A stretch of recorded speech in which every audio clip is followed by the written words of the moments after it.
Halo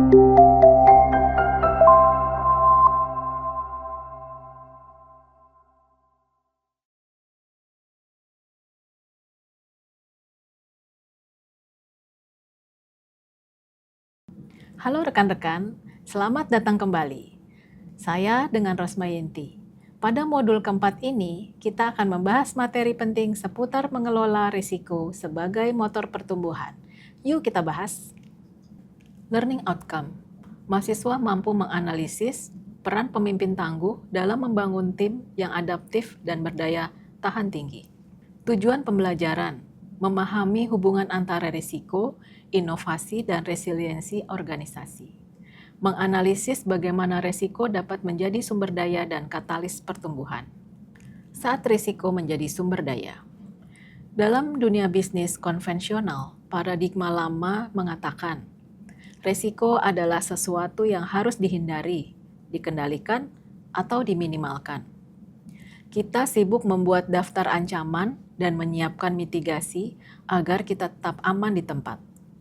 Namun dalam konteks organisasi modern yang dinamis, kita harus mengadopsi paradigma baru. Resiko adalah bahan bakar pertumbuhan. Resiliensi sejati tidak lahir dari kemampuan kita menghapus semua resiko.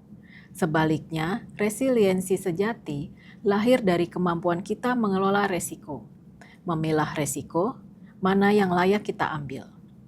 Setiap ide baru, setiap proyek inovatif, pasti membawa ketidakpastian.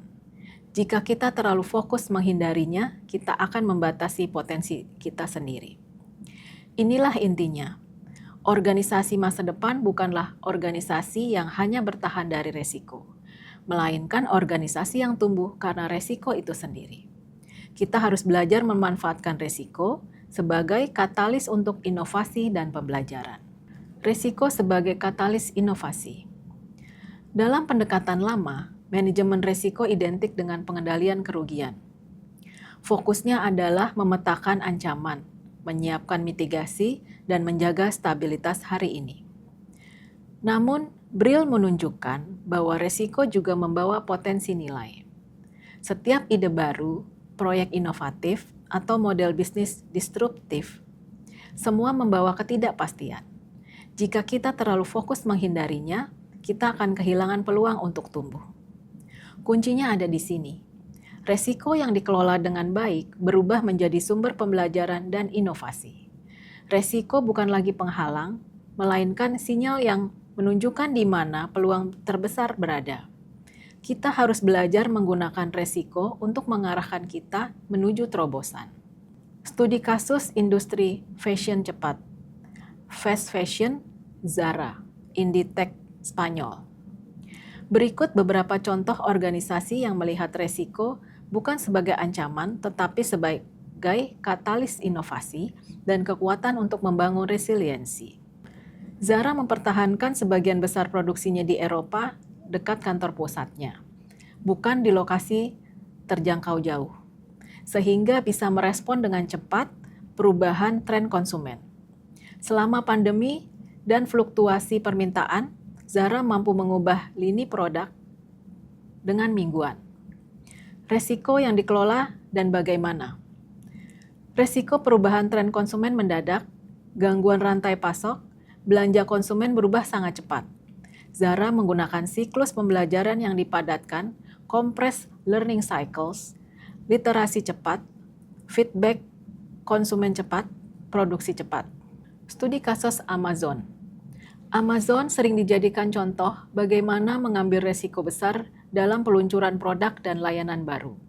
Misalnya AWS, Amazon Web Services. AWS awalnya bukan core bisnis, tetapi Amazon mengambil resiko investasi besar dan bereksperimen internal untuk menjadikannya layanan eksternal. Akhirnya menjadi salah satu bagian yang paling menguntungkan. Selain itu, Amazon juga menerapkan pengelolaan yang cerdas dan eksperimen di unit-unit yang tersebar. Resiko yang dikelola dan bagaimana? Resiko teknis, resiko pasar, resiko investasi besar yang mungkin gagal.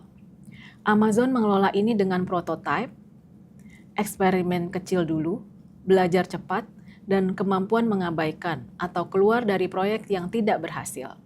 Juga struktur organisasi yang mendukung inovasi terdesentralisasi. Studi kasus Netflix.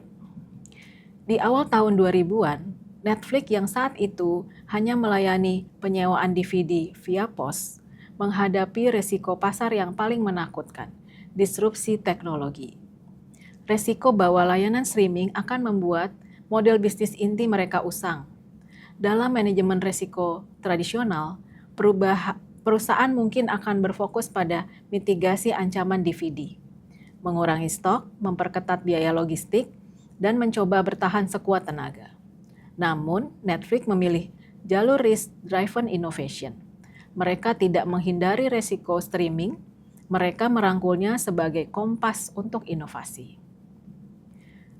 Studi kasus Netflix. Keputusan paling berani adalah mengkanibal bisnis DVD mereka sendiri. Mereka tahu bahwa kesuksesan streaming berarti keruntuhan bisnis DVD. Daripada menghindari resiko ini, mereka mengambilnya secara sengaja karena mereka memahami jika mereka tidak mendisrupsi diri sendiri, orang lain yang akan melakukannya. Mereka menjadikan streaming yang penuh ketidakpastian sebagai investasi pada masa depan perusahaan. Model streaming sangat berisiko karena membutuhkan investasi besar dalam teknologi dan lisensi konten. Netflix tidak mengontrol ketidakpastian ini. Mereka bereksperimen dengannya. Mereka menggunakan data waktu nyata untuk mengubah prioritas konten dan teknologi secara cepat, mencerminkan struktur adaptif dan proses pembelajaran berkelanjutan yang dibicarakan Fredriksen dan Louis. Kegagalan serial atau fitur tertentu segera menjadi wawasan untuk iterasi berikutnya. Hasilnya kita semua tahu, Netflix tidak hanya bertahan, tetapi berevolusi menjadi raksasa hiburan global. Mereka membuktikan bahwa resiko bukanlah sesuatu yang harus dihindari, melainkan aset yang harus dikelola secara cerdas. Dengan menjadikan ancaman disrupsi sebagai peluang eksplorasi, Netflix menunjukkan bahwa organisasi yang anti-fragile adalah organisasi yang tidak sekedar kembali seperti semula setelah guncangan, tetapi tumbuh karena guncangan itu sendiri. Inilah yang dimaksud dengan inovasi tangguh, melihat resiko sebagai bahan bakar pertumbuhan, bukan penghalang. Pelajaran praktis. Berdasarkan kasus-kasus, lesson learned-nya adalah budaya eksperimen dan eksplorasi versus kontrol ketat. Organisasi seperti Zara, Amazon menekankan eksperimen cepat dan iterasi. Resiko tidak selalu dicegah, tetapi diuji dan dipelajari. Struktur yang mendukung resiliensi, desentralisasi, unit-unit kecil, micro enterprises atau internal startup. Redundansi cerdas. Semua memungkinkan organisasi merespon perubahan tanpa harus menunggu perintah pusat. Visi dan tujuan jangka panjang memandu eksplorasi resiko. Pemimpin yang reflektif dan toleran terhadap kegagalan. Tidak semua ide akan berhasil. Organisasi perlu pemimpin yang tidak buru-buru menghukum, melainkan belajar dari gagalnya sebuah eksperimen.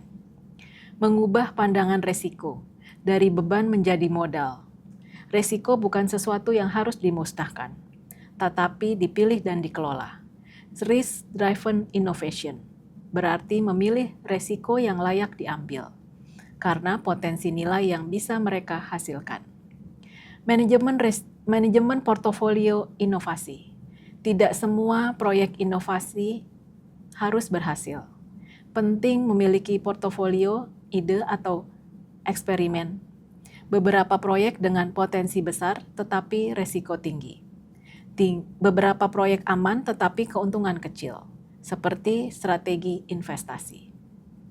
Baik rekan-rekan, semoga pembahasan kita bermanfaat. Terima kasih dan sampai jumpa di modul selanjutnya.